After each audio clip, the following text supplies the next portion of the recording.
हौसलों की तरकस में कोशिश का वो तीर जिंदा रखना। हार जाओ जिंदगी में सब कुछ मगर जीत की उम्मीद जिंदा रखना।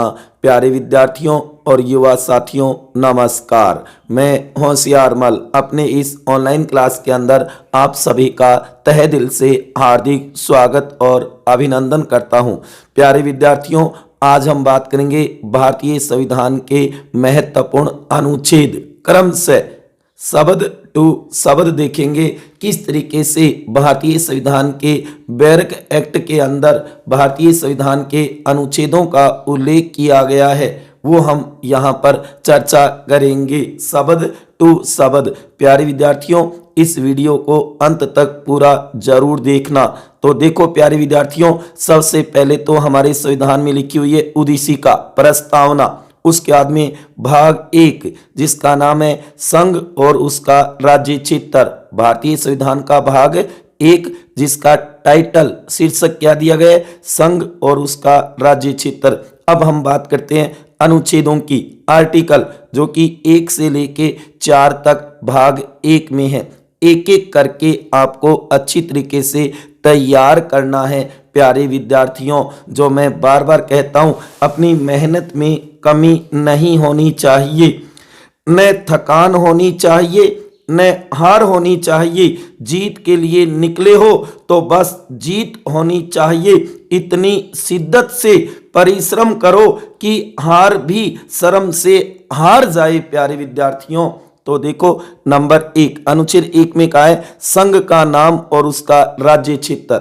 संघ का नाम और राज्य क्षेत्र का उल्लेख किया गया भारतीय संविधान के अनुच्छेद 1 आर्टिकल 1 में, जिसे अनुच्छेद भी कह सकते हैं, धारा भी कह सकते हैं, आर्टिकल भी कह सकते हैं। जबकि कानूनी धारा अलग होती है, उन्हें आर्टिकल या अनुच्छेद नहीं कह सकते। जैसे कि भारतीय संविधान में कुल अनुच्छेद 395 है, धाराएं भी 395 कह सकते हैं, आर्टिकल भी 395 कह सकते हैं। उसके बाद में अनुच्छेद 2 में नए राज्यों का प्रवेश या स्थापना, नए राज्यों का प्रवेश या स्थापना कैसे होगी उसका उल्लेख किया गया अनुच्छेद 2 में। उसके बाद में 2 के निश्चित कर दिया गया 35वें संविधान संशोधन 1975 में सिक्किम को सह राज्य का दर्जा दिया गया था, उसको हटा करके और 36वें संविधान संशोधन 1975 के द्वारा उसे पूर्ण राज्य बना दिया गया। तो यहाँ पे अनुच्छेद 2 के निश्चित कर दिया गया, हटा दिया गया।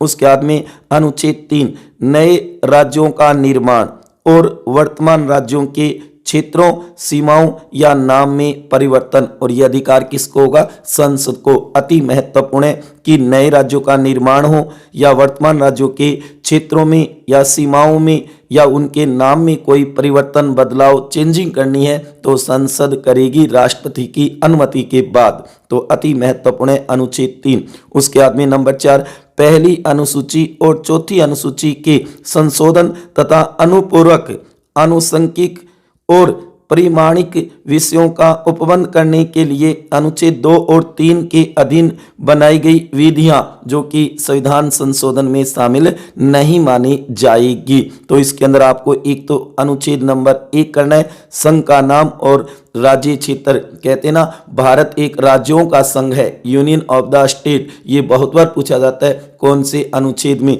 और उसके बाद में अनुच्छेद नंबर 3 ये ध्यान रखना है नए राज्यों का निर्माण और वर्तमान राज्यों के क्षेत्र, सीमाओं और नामों में परिवर्तन, ये कौन से अनुच्छेद में, 3 में। तो इसमें आपको एक तो याद करना है अनुच्छेद 1, उसके बाद में याद करना है अनुच्छेद 3। अच्छी तरीके से तैयार कर लेना। भाग 1 में जो संघ और उसका राज्य क्षेत्र है ना, उसके अंदर 4 ही अनुच्छेद है। उसके बाद में देखो भाग 2 नागरिकता, भाग 2 नागरिकता से संबंधित अति महत्वपूर्ण है, जो कि 5 का अनुच्छेद संविधान के प्रारंभ पर नागरिकता कैसे मिलेगी उसका उल्लेख किया गया है।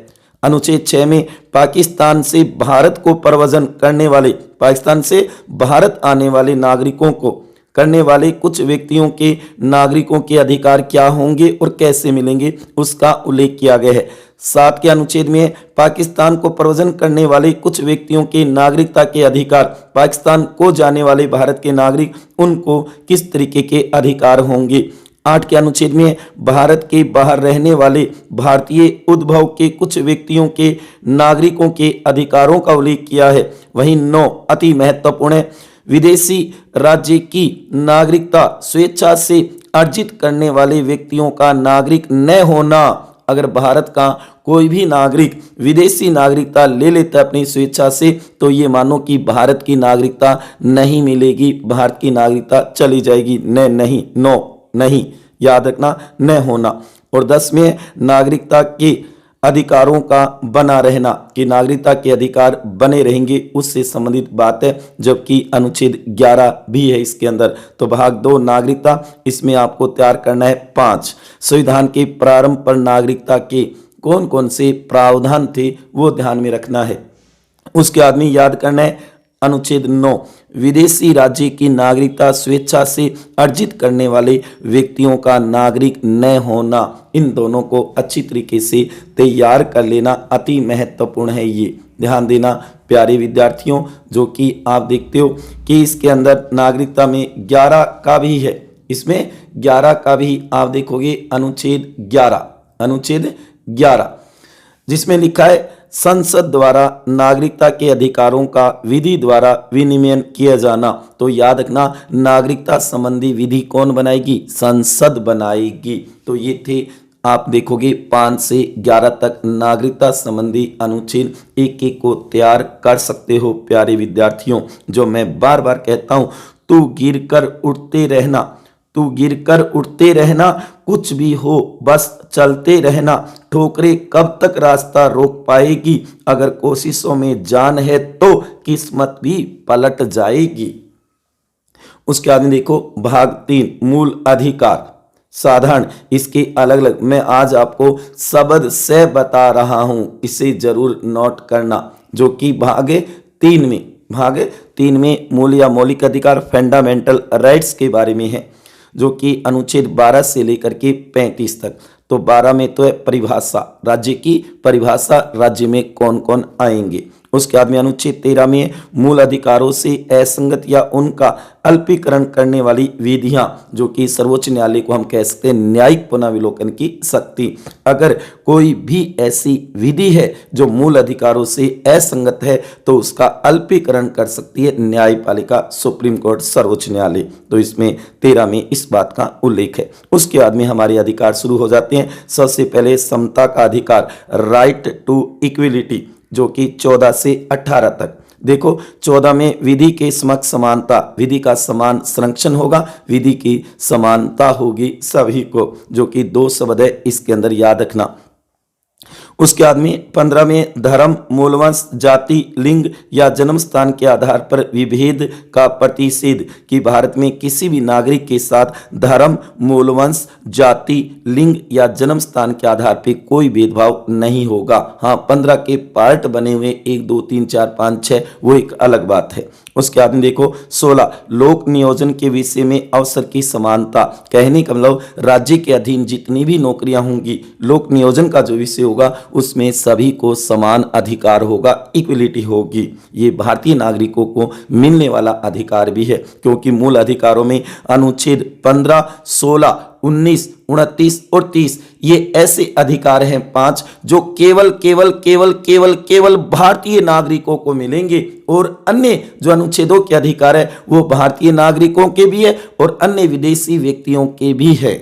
उसके बाद देखो 17 अस्पृश्यता का अंत, छुआछूत का अंत होगा, निषेध होगा, अति महत्वपूर्ण अनुच्छेद। उसके बाद में 18 उपाधियों का अंत या निषेध होगा, शिक्षा और सेना के क्षेत्र को छोड़ करके उपाधियों का अंत किया गया है, निषेध किया गया है। तो इसमें आपको याद रखना है, एक तो 17 बहुत ही महत्वपूर्ण है, अस्पृश्यता का अंत, उसके बाद में उपाधियों का अंत भी पूछ लिया जाता है, इसके अंदर भी 4 पार्ट बने हुए हैं, ठीक है ना। उसके बाद में देखो आगे स्वतंत्रता का अधिकार, स्वतंत्रता का अधिकार, समानता के बाद आप देखोगे राइट टू फ्रीडम, स्वतंत्रता अधिकार। 19 वाक स्वतंत्रता आदि विषय कुछ अधिकारों का संरक्षण, जिसके अंदर हमें 7 स्वतंत्रताएं प्रदान की गई थी, जबकि वर्तमान में 6 है, क्योंकि संपत्ति की स्वतंत्रता जो कि 19 एक चय के अंदर थी, उसको हटा दिया गया है 44वें संविधान संशोधन 1978 के द्वारा। तो प्यारे विद्यार्थियों, इसे अच्छी तरीके से तैयार कर लेना। जो कि 6 स्वतंत्रताएं कौन कौन सी है 19 एक के अंदर, जैसे कि वाक विचार अभिव्यक्ति की स्वतंत्रता, दूसरी हम कह सकते हैं सम्मेलन बुलाने की स्वतंत्रता, तीसरी हम कह सकते हैं संघ बनाने की स्वतंत्रता, चौथी हम कह सकते हैं निवास स्थान की, पांचवी हम कह सकते हैं भ्रमण की, और छठी हम कह सकते हैं कारोबार वर्ती व्यापार की। ठीक है ना प्यारे विद्यार्थियों, इस तरीके से इन्हें जरूर तैयार करना है। जो कि किसी ने सही कहा है, क्यों खुलकर नहीं जीते, क्यों खुलकर नहीं जीते, यहां दोबारा थोड़ी ना आओगे, यहां दोबारा थोड़ी ना आओगे, तुम आदमी हो यार, पहाड़े नहीं जो बार बार दोहरा जाओगे। तो प्यारे विद्यार्थियों, हमेशा जीवन में याद रखना, जो कहा जाता है ना कि क्यों खुलकर नहीं जीते, यहां दोबारा थोड़ी ना आओगे, तुम आदमी हो यार, पहाड़े नहीं जो बार बार दोहराए जाओगे। तो प्यारे विद्यार्थियों, अच्छी मेहनत करो। उसके बाद में देखो आगे 20 में अपराधों के लिए दोष सिद्धि के संबंध में संरक्षण की स्वतंत्रता दी गई हमें, जो कि आपातकाल में भी निलंबित नहीं होते, अनुच्छेद 20 और 21। 21 में प्राण और दैहिक स्वतंत्रता का संरक्षण का अधिकार दिया गया हमें, अति महत्वपूर्ण है 21 क, जो कि बाद में जोड़ा गया 21 क कह दो या 21 ए कह दो। अंग्रेजी अल्फाबेट में ए आएगा कैपिटल, जबकि हिंदी अल्फाबेट में क आएगा। शिक्षा का अधिकार, जो कि 86वें संविधान संशोधन 2002 के द्वारा जोड़ा गया था स्वतंत्रता के अधिकार में। 22 में कुछ दशाओं में गिरफ्तारी और निरोध से संरक्षण, तो ये भी अति महत्वपूर्ण है, ध्यान रखना। इसके अंदर आपको तैयार करना है अनुच्छेद 19। उसके बाद में तैयार करना है 21, प्राण और दैहिक स्वतंत्रता का संरक्षण का अधिकार कौन से अनुच्छेद में, 21 में, और वहीं याद करना है 21 के शिक्षा का अधिकार। ठीक है ना। हम बात करें भारतीय संविधान के महत्वपूर्ण अनुच्छेद क्रम से शब्द टू शब्द किस तरीके से बैरक एक्ट के अंदर लिखे गए हैं। भारतीय संविधान में अम्बेडकर ने किस तरीके से अनुच्छेदों को लिखा था, शब्द टू शब्द देख रही हैं साथियों, तो इसलिए अच्छी तरीके से तैयार कर लेना इसको। उसके बाद में अगला है शोषण के विरुद्ध अधिकार, शोषण के विरुद्ध अधिकार, जो कि अनुच्छेद 23 मानव के दुर्व्यापार और बलात् श्रम का प्रतिषेध या निषेध, प्रतिषेध की जगह निषेध भी आ सकता है। 24 वेरी वेरी मोस्ट है, कारखानों आदि में बालकों के नियोजन का प्रतिषेध। कहने का मतलब है कि 14 वर्ष से कम आयु के बच्चों से कारखानों में, खदानों में, खतरनाक स्थानों पे काम नहीं करवाया जाएगा। इसे तैयार कर लेना अनुच्छेद 24, कारखानों आदि में बालकों के नियोजन का प्रतिषेध। जबकि 23 में तो है बलात् श्रम निषेध और 24 में बाल श्रम निषेध। बलात् का मतलब बलपूर्वक कार्य नहीं करवाओ। आदमी अगला अधिकार है धर्म की स्वतंत्रता का अधिकार, बहुत ही महत्वपूर्ण है, ध्यान देना। 25 अनुच्छेद 25 में लिखा है अंतःकरण और धर्म के अबाध रूप से मानने, आचरण और प्रचार करने की स्वतंत्रता। इसमें 4 बातें हैं, अंतःकरण की, धर्म को मानने की, आचरण की और प्रचार की स्वतंत्रता होगी प्रत्येक व्यक्ति को। उसके बाद में 26 धार्मिक कार्यों के प्रबंध की स्वतंत्रता, कोई भी आप धार्मिक अनुष्ठान कार्य करवा सकते हो, ये स्वतंत्रता होगी अनुच्छेद 26। 27 में किसी विशिष्ट धर्म की अभिवृद्धि के लिए करों के संदायन के बारे में स्वतंत्रता की निश्चित कर अदायगी से छूट होगी अगर आप धार्मिक कार्यों में व्यय कर रहे हो, खर्चा कर रहे हो तो। उसके बाद में 28 में कुछ शिक्षा संस्थानों में धार्मिक शिक्षा या धार्मिक उपासना में उपस्थित होने के बारे में स्वतंत्रता। कहने का मतलब जो हमारे राज्य के सरकारी गवर्नमेंट सार्वजनिक शिक्षण संस्थान है उसमें तो धार्मिक शिक्षा निषेध होगी, लेकिन जो धर्म पर आधारित, धर्म के आधार पे जिनकी स्थापना की गई है वहां पे आपको धार्मिक स्वतंत्रता होगी। तो कहने का मतलब इसके अंदर अगर आप देखो तो 25 का देख सकते हो, अति महत्वपूर्ण है, लेकिन आपको कुछ महत्वपूर्ण अनुच्छेद तो जरूर तैयार करने होंगे साथियों, अति महत्वपूर्ण है। इन अनुच्छेदों को अच्छी तरीके से तैयार कर लेना। अरे विद्यार्थियों, हमेशा याद रखना, फिर से प्रयास करने से कभी मत हारना। अगर एक बार असफल हो गए उसके बाद में सफलता के लिए तैयारी करना छोड़ना मत कभी भी प्यारे विद्यार्थियों। किसी ने सही कहा है कि फिर से प्रयास करने से कभी मत हारना, क्योंकि इस बार शुरुआत सुनने से नहीं अनुभव से होगी। प्यारे विद्यार्थियों, कमियां भले ही हजारों हो तुम में, लेकिन खुद पर विश्वास रखो कि तुम सबसे बेहतर करने का हुनर रखते हो। सीखोगे नहीं तो जीतोगे कैसे। प्यारे विद्यार्थियों, तो हमेशा जीवन में सीखते रहना चाहिए, नॉलेज लेते रहना चाहिए, जहां से भी ज्ञान मिले उसे ग्रहण करना चाहिए।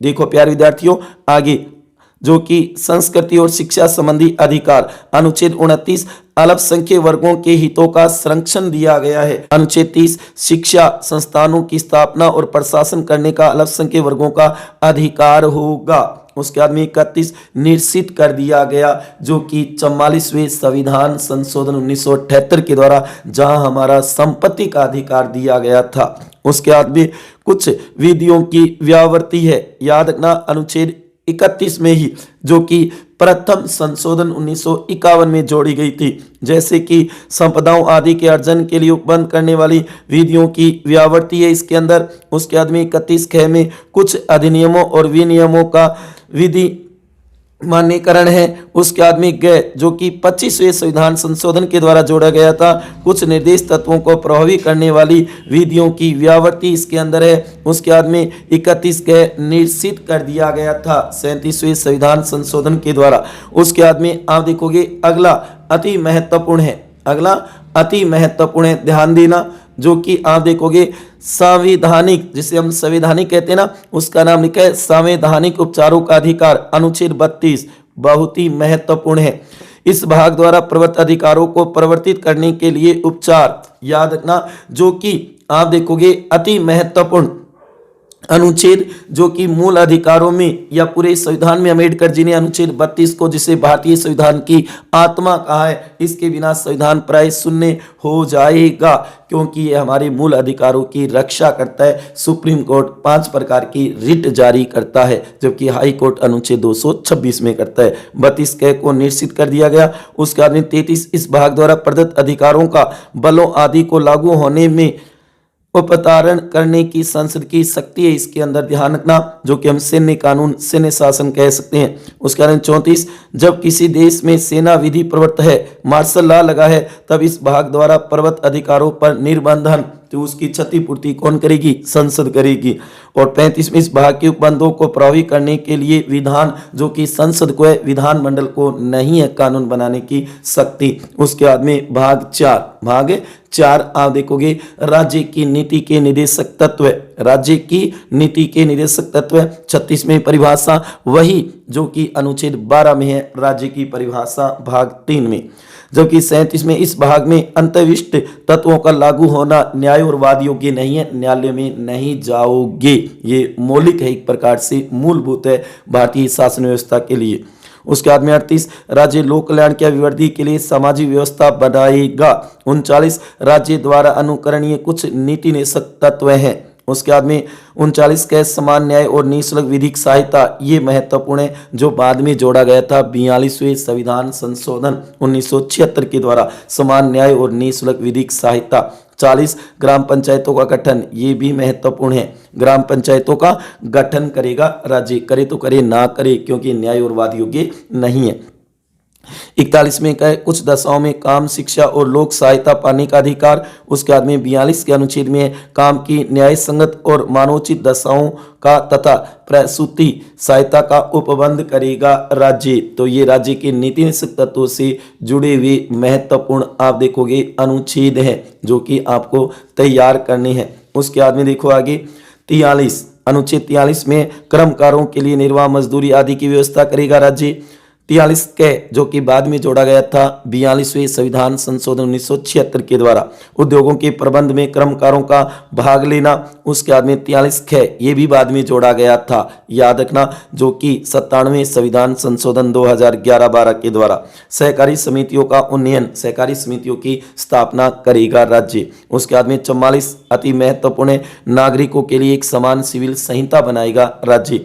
45 प्रारंभिक शिशुअवस्था की देखरेख 6 वर्ष से कम आयु के बालकों की शिक्षा का प्रावधान जो 86 के द्वारा, पहले यहाँ पे 6 से 14 वर्ष के बच्चों का उल्लेख था। उसके बाद में आप देखोगे 46 अनुसूचित जातियों, अनुसूचित जनजातियों और अन्य दुर्बल वर्ग भी नाम है, अन्य दुर्बल वर्गों की शिक्षा और अर्थ संबंधी हितों की अभिवृद्धि करेगा राज्य। उसके बाद में 47 पोषाहार स्तर और जीवन स्तर को ऊंचा करने तथा लोक स्वास्थ्य का सुधार करने का राज्य का कर्तव्य होगा, ये प्राथमिक कर्तव्य है। याद रखना 3 शब्द है, पोषाहार स्तर, जीवन स्तर और लोक स्वास्थ्य को सुधारने का प्रयास करेगा राज्य। उसके बाद में 48 कृषि और पशुपालन का संगठन बताया गया कि राज्य करेगा, कृषि और पशुपालन का संगठन करेगा राज्य।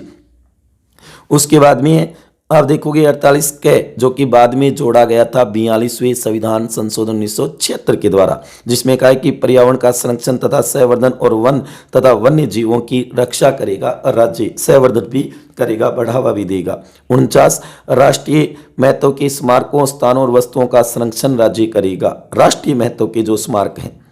उसके बाद में 50 कार्यपालिका से न्यायपालिका का पृथक्करण करेगा राज्य, यहाँ हम कह सकते हैं शक्ति पृथक्करण से संबंधित अनुच्छेद है ये। उसके बाद में 51 अंतर्राष्ट्रीय शांति और सुरक्षा की अभिवृद्धि करेगा, भारत की विदेश नीति है इसके अंदर कि राज्य अंतर्राष्ट्रीय शांति और सुरक्षा में अभिवृद्धि करेगा। भारतीय विदेश नीति के सिद्धांत कह दो, उसके उद्देश्य कह दो या उसके लक्ष्य कह दो, यहाँ पे बताए गए हैं 4, याद रखना अनुच्छेद 51। तो इसके अंदर 48 और 48 कै भी तैयार कर लेना। उसके बाद में 51 अति महत्वपूर्ण है। उसके बाद में भाग 4 कै, भाग 4 कै जो कि मूल कर्तव्य से संबंधित है, ध्यान देना, जो कि 51 कै अनुच्छेद कौन सा हो जाएगा, 51 कै या ए, याद रखना मूल कर्तव्य जो कि बाद में जोड़े गए थे कौन से, 42वें संविधान संशोधन 1976 के द्वारा। उसके बाद में आता है भाग 5 संघ, जिसका नाम क्या होगा, संघ। इसके अंदर 5 अध्याय बनाए गए हैं। पहले अध्याय में कार्यपालिका, दूसरे में व्यवस्थापिका संसद है, तीसरे के अंदर राष्ट्रपति की विधायी शक्ति है, चौथे के अंदर हम देखेंगे उच्च न्यायालय न्यायपालिका है, पांचवें में नियंत्रण महालेखा परीक्षक है। देखो राष्ट्रपति और उपराष्ट्रपति भाग 5 में अनुच्छेद 52 अति महत्वपूर्ण है, भारत का राष्ट्रपति, भारत का एक राष्ट्रपति होगा। अनुच्छेद 53 संघ की कार्यपालिका शक्ति राष्ट्रपति में निहित होगी, या तो वो स्वयं या अपने अधीनस्थ अधिकारियों से प्रयोग करवाएगा।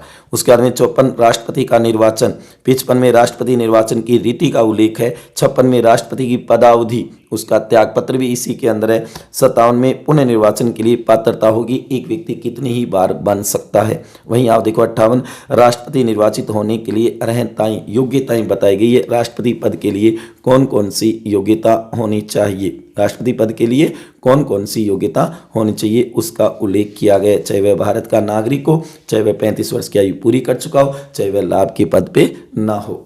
उसके बाद देखो अनुच्छेद 59 राष्ट्रपति के पद के लिए शर्तें कि वह संसद का सदस्य नहीं होना चाहिए, राज्य विधानमंडल का नहीं होना चाहिए, वह कोई लाभ का पद धारण नहीं करेगा। 60 में राष्ट्रपति द्वारा शपथ या प्रतिज्ञान सुप्रीम कोर्ट का मुख्य न्यायाधीश दिलाएगा, अगर वो अनुपस्थित है तो उपस्थित वरिष्ठतम न्यायाधीश शपथ दिलाएगा, यहीं पे इसका उल्लेख है, अनुसूचित 3 में नहीं है।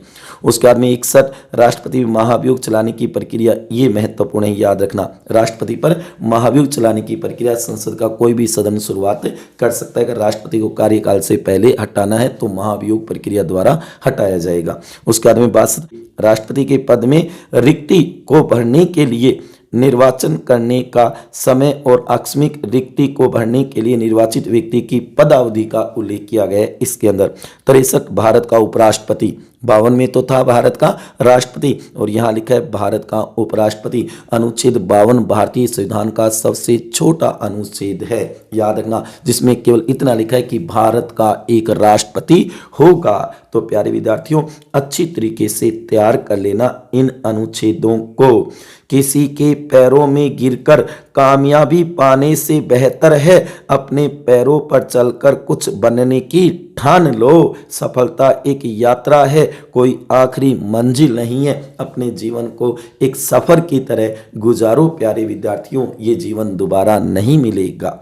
उसके बाद में देखो अनुच्छेद 64 जो कि उपराष्ट्रपति का राज्यसभा का पदेन सभापति होना, जबकि 65 में राष्ट्रपति के पद की आकस्मिक रिक्ति के दौरान या उसकी अनुपस्थिति में उपराष्ट्रपति का राष्ट्रपति के रूप में कार्य करना या उसके कर्तव्यों का निर्वहन करना। 66 में उपराष्ट्रपति का निर्वाचन बताया गया है। अनुच्छेद 67 में उपराष्ट्रपति की पदावधि कार्यकाल बताया गया है, त्याग पत्र बताया गया है। वहीं 68 में उपराष्ट्रपति पद से में जो रिक्ति को भरने के लिए निर्वाचन करने वाले समय और आकस्मिक रिक्ति को भरने के लिए निर्वाचित व्यक्ति की पदावधि बताई गई है। वहीं आप देखोगे जो कि अनुच्छेद 69 में उपराष्ट्रपति द्वारा शपथ या प्रतिज्ञान बताया गया है। 70 में अन्य आकस्मिकताओं में राष्ट्रपति के कर्तव्यों का निर्वहन बताया गया है। 71 में राष्ट्रपति या उपराष्ट्रपति के निर्वाचन से संबंधित या सशक्त विषय बताए गए हैं। सुप्रीम कोर्ट करेगा राष्ट्रपति उपराष्ट्रपति के चुनाव संबंधी विवादों का निर्णय सर्वोच्च न्यायालय। बेहतर क्षमा आदि के लिए कुछ मामलों में दंडादेश के निलंबन, परिहार या लघुकरण की राष्ट्रपति की शक्ति है क्षमादान की। याद कर लेना अनुच्छेद 72 और 71 दोनों ही महत्वपूर्ण है, दोनों ही महत्वपूर्ण है। इन्हें अच्छी तरीके से तैयार करना है प्यारे विद्यार्थियों, जो कि कई बार इसमें से क्वेश्चन पूछ लिए जाते हैं। तो अनुच्छेद 71 में तो राष्ट्रपति उपराष्ट्रपति चुनाव निर्वाचन संबंधी है, वहीं 72 में क्षमादान की शक्ति है। उसके बाद में 73 में संघ की कार्यपालिका शक्ति का विस्तार बताया गया है। वहीं आप देखोगे मंत्री परिषद का उल्लेख 74 और 75 में राष्ट्रपति को सहायता और सलाह देने के लिए मंत्री परिषद होगी, जिसका प्रधान प्रधानमंत्री होगा।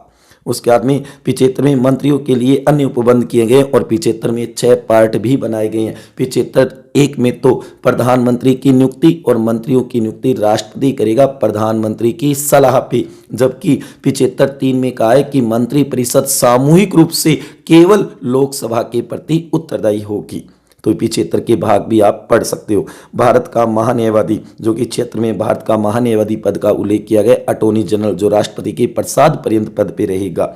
सरकार के सरकारी कार्य का संचालन 77 में भारत सरकार के कार्यों का संचालन राष्ट्रपति के नाम से किया जाएगा। याद रखना अनुच्छेद 78 राष्ट्रपति को जानकारी देने आदि के संबंध में प्रधानमंत्री का कर्तव्य अति महत्वपूर्ण है। अनुच्छेद 74 और 75 भी तैयार कर लेना और अनुच्छेद 78 भी तैयार करना। प्रधानमंत्री का कर्तव्य बताया गया है अनुच्छेद 78 के अंदर, तो इसे अच्छी तरीके से तैयार कर लेना प्यारे विद्यार्थियों, बहुत ही महत्वपूर्ण है। उसके बाद में संसद अध्याय 2 संसद साधारण अनुच्छेद 79 संसद का गठन भारत की एक संसद होगी जो 2 सदन लोकसभा राज्यसभा और राष्ट्रपति से मिलकर बनेगी। 80 में राज्यसभा की संरचना है न कि लोकसभा की, और उसके बाद में 81 में लोकसभा की संरचना है। सरला आप कह सकते हो, सरला से संबोधित करके आप इनको तैयार कर सकते हो। उसके बाद में 82 प्रत्येक जनगणना के पश्चात पुनः समायोजन होगा। याद रखना अनुच्छेद 83 संसद के सदस्यों की अवधि बताई गई है। अनुच्छेद 84 में संसद की सदस्यता के लिए अर्हताएं योग्यताएं बताई गई है। 85 में संसद के 17 स्थान और विघटन की प्रक्रिया बताई गई है जो राष्ट्रपति करेगा। 86 में सदनों में अभिभाषण का और उनको संदेश भेजने का राष्ट्रपति का अधिकार बताया गया है। वहीं 87 में राष्ट्रपति का विशेष अभिभाषण दिया जाएगा 2 स्थितियों में। एक तो याद रखना नवगठित लोकसभा का जो पहला अधिवेशन होगा और 1 साल का पहला जो बजट अधिवेशन होता है उसमें जरूर अभिभाषण देगा। वहीं 88 में संसद के बारे में मंत्री और महान्यायवादी को अधिकार होगा कि वो भाग लेंगे लेकिन मत नहीं देंगे। मंत्री उसी सदन में मत देंगे जिसके वो सदस्य होंगे। तो इसमें आपको 79 तैयार करना है, 80 तैयार करना है, 81 तैयार करना है। वहीं आप देखोगे 85, 86 और 87 ये तैयार करने हैं, अति महत्वपूर्ण है। और 88 भी ध्यान रखना महान्यायवादी को संसद की कार्रवाई में भाग लेने का अधिकार देता है, चर्चा परिचर्चा का अधिकार देता है, लेकिन मत का नहीं देता, वोट नहीं दे सकता। तो इसे भी तैयार कर लेना। उसके बाद में संसद के अधिकारी जो कि आप देखोगे 89 राज्यसभा का सभापति और उपसभापति सेम वही बात दी गई है जो अनुच्छेद 64 में दी गई है कि उपराष्ट्रपति राज्यसभा का सभापति होगा। उसके बाद में 90 उस सभापति का पद रिक्त होना, पद त्याग और पद से हटाया जाना। उसके बाद में 91 में सभापति के पद के कर्तव्यों का पालन करने या सभापति के रूप में कार्य करने की उपसभापति या अन्य व्यक्तियों की शक्ति का उल्लेख किया गया है। वहीं 92 में जब सभापति या उस सभापति को पद से हटाने का कोई संकल्प विचाराधीन है तब उसका पीठासीन न होना उस समय की स्थिति का उल्लेख किया है। अनुच्छेद 93 तैयार कर लेना। लोकसभा का अध्यक्ष और उपाध्यक्ष पद का उल्लेख किया गया अनुच्छेद 93 में इसे जरूर तैयार करना है, अति महत्वपूर्ण है अनुच्छेद 93। उसके बाद में देखो आगे अनुच्छेद 94 अध्यक्ष और उपाध्यक्ष का पद रिक्त हो, पद त्याग हो या पद से हटाया जाना उस समय की स्थिति का उल्लेख है। 95 अध्यक्ष के पद के कर्तव्यों का पालन करने या अध्यक्ष के रूप में कार्य करने की उपाध्यक्ष या अन्य व्यक्ति की शक्ति का उल्लेख है। वहीं 96 में जब अध्यक्ष या उपाध्यक्ष को पद से हटाने का कोई संकल्प विचाराधीन है तब उसका पीठासीन न होना, तब वह अध्यक्ष उपाध्यक्ष नहीं रहेंगे जब उसको हटाने का कोई संकल्प प्रस्ताव आया हुआ है। तो कहने के लोग 93, 94, 95 और 96 लोकसभा अध्यक्ष और उपाध्यक्ष से संबंधित है। वहीं 89, 90, 91 और 92 वो सभापति और उपसभापति से संबंधित है। इस तरीके से तैयार कर सकते हो। उसके बाद में आगे देखो, अनुच्छेद 97 सभापति और उपसभापति तथा अध्यक्ष और उपाध्यक्ष के वेतन और भत्ते का उल्लेख किया गया अलग से। वहीं आप देखो 98 संसद का सचिवालय, लोकसभा और राज्यसभा के अलग अलग सचिवालय हैं प्यारे विद्यार्थियों, इसलिए इन्हें भी तैयार कर लेना। और उसके बाद में कार्य संचालन है। अनुच्छेद 99 सदस्यों का शपथ या प्रतिज्ञान की सदस्यों को शपथ या प्रतिज्ञान राष्ट्रपति या राष्ट्रपति द्वारा नामित व्यक्ति दिलाएगा। याद रखना, नामित व्यक्ति तो व्यवहार में तो प्रोटेम अध्यक्ष दिलाता है लोकसभा के सदस्यों को। अनुच्छेद 100 में लिखा है सदनों में मतदान रिक्ति के होते हुए भी सदनों की कार्यवाही करने की शक्ति या गणपूर्ति 1/10 होगी, 10वां भाग होगी गणपूर्ति। तो यहाँ आज हम इस क्लास के अंदर केवल 100 तक ही अनुच्छेद देख रहे हैं, 1 से 100 तक। इन्हें अच्छी तरीके से आप तैयार कर लेना प्यारे विद्यार्थियों। जो मैं बार बार कहता हूं, जीवन में पछतावा करना छोड़ो, कुछ ऐसा करो कि तुम्हें छोड़ देने वाले पछताएं। अगर आप सूर्य की तरह चमकना चाहते हो तो पहले सूर्य की तरह जलना सीखो, चलना सीखो, तभी आप सूर्य की तरह चमकोगे। देर लगेगी मगर सही होगा, हमें जो चाहिए वही होगा। दिन बुरे हैं, जिंदगी बुरी नहीं है प्यारे विद्यार्थियों। अच्छी मेहनत करो शिद्दत के साथ। तो अंत में यही कहूँगा, सदा खुश रहो, हंसते रहो, मुस्कुराते रहो, अपना ध्यान रखो और अपनों का भी ध्यान रखो। इसी के साथ जय हिंद, जय भारत, वंदे मातरम। प्यारे विद्यार्थियों, अगर आपको ये वीडियो अच्छा लगा है तो इसे ज़्यादा से ज़्यादा शेयर करना अपने दोस्तों के साथ। धन्यवाद।